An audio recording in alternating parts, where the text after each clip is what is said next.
Yeah, so I was talking about the future of, in search of new value, and the challenge is, of course, technology allows us to do many, many things, and we don't often think about how it's changing our lives and changing businesses at a macro level. We think about it in a micro level, but not a big picture. And I presented 5 patterns for how we see new value being captured in the digital economy, and how you can think about that in your own business, whatever your business is.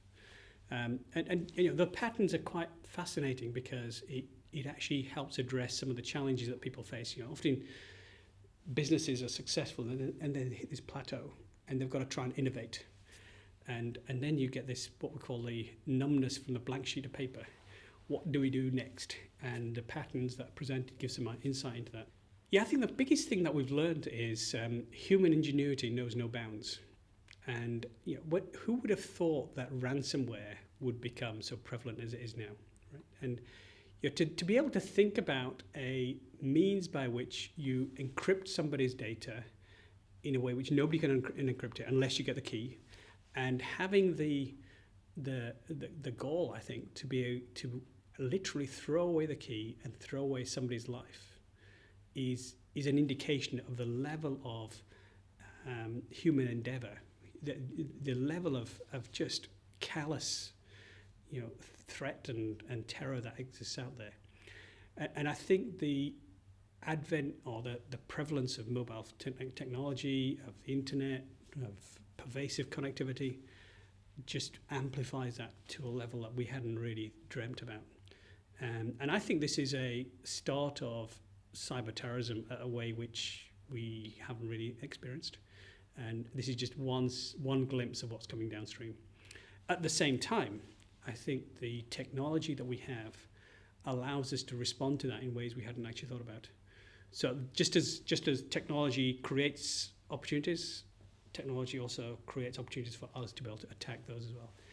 So bringing together all the information, all the digital shadow that people leave as they go about their life, whether it's through the mobile phone, whether it's through the car, you know, as these things become connected on the internet, more and more of that becomes an opportunity for getting new insight, and the forensics becomes much more possible. Yeah, so this is where I think the response is at multiple levels. I think the response, as an individual, we have to learn about some of these threats.